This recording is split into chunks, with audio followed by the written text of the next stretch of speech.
자, 식을 변형해 보도록 하겠습니다. 일단 식을 변형할 때는 답안지에 있는 내용에서 등호로만 나왔다는 건 지금까지 우리가 이미 배웠었던 내용을 가지고 계산을 한 거기 때문에 너무 어렵게 생각할 필요는 없고요.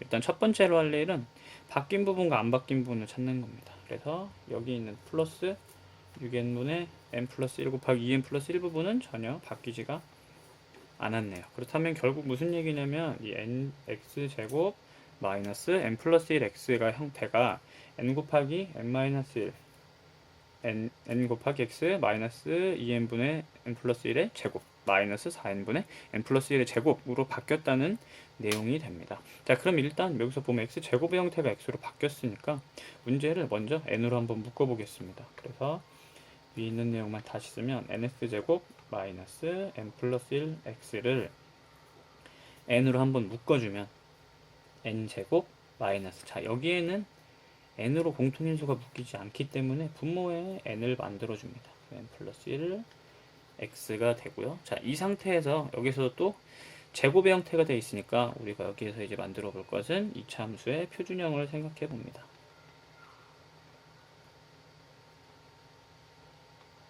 이참수의 표준형이라는 건 일단 x제곱의 개수를 1로 놓고 x제곱 플러스 axb의 형태로 되어 있다라고 했을 때 x하고 x의 개수의 반 플러스 2분의 1a, 이 부분은 x의 개수의 반이 됩니다.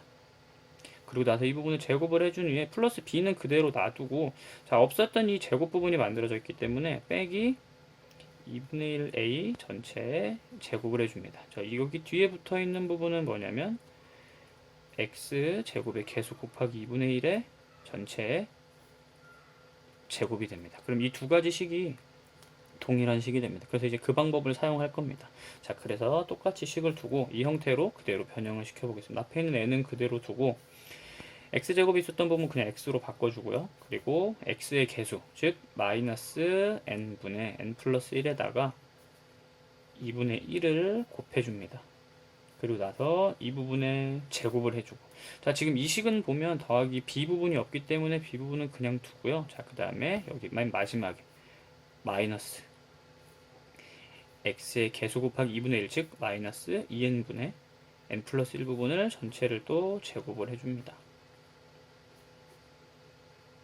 그러면은 원래 있는 식과 같은 식이 되고요. 이 식을 이제 총 정리해보면 x 마이너스 2n분의 n 플러스 1 전체 제곱이 되고, 자, 이 부분만 옆에다 다시 써보면 4n 제곱분의 n 플러스 1의 제곱이 됩니다. 근데 앞에 n이랑 같이 곱해줘야 되기 때문에 n이 한번 약분이 되네요. 그래서 4n분의 n 플러스 1의 제곱이 됩니다. 그래서 원래 있던 식과 같은 식이 되겠습니다. 그리고 이 문제에서 좀 중요하게 생각해야 될 부분은 이 부분, 이차 함수의 표준형으로 바꾸는 부분은 계속 나옵니다. 그래서 이 부분을 잘 연습을 해야 되겠고요. 그 다음에 이 문제에서 핵심은 뭐냐면 아마 뒤에 보면은 이차 함수의 뭐 최대값이나 최소값을 찾으라는 문제가 나올 거예요. 그래서 그럴 때 이차 함수를 표준형으로 바꿔줍니다. 그래서 간단하게 다시 좀 정리를 해주자면, 자 문제에서 만약에 최대값이나 최소값을 찾으라 라고 한다면 크게 세 가지 형태로 분류가 됩니다. 첫 번째는 2차 함수의 형태, 지금 방금과 같은 문제죠.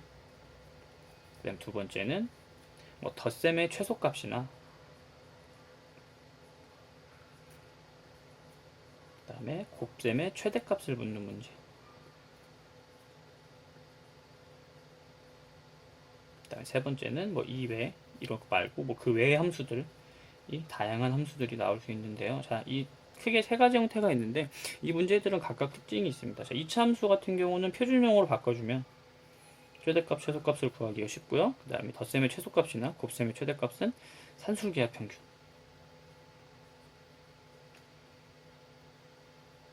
이거 봤을 거예요. a 더하기 b는 2루트 a 곱하기 b보다 크거나 같다. 이게 산술기하 평균, 덧셈의 최소값이나 곱셈의 최대값 찾을 때 쓰는 문제입니다. 그 이외의 함수들은 대부분 미분을 사용해서 문제를 풀게 됩니다.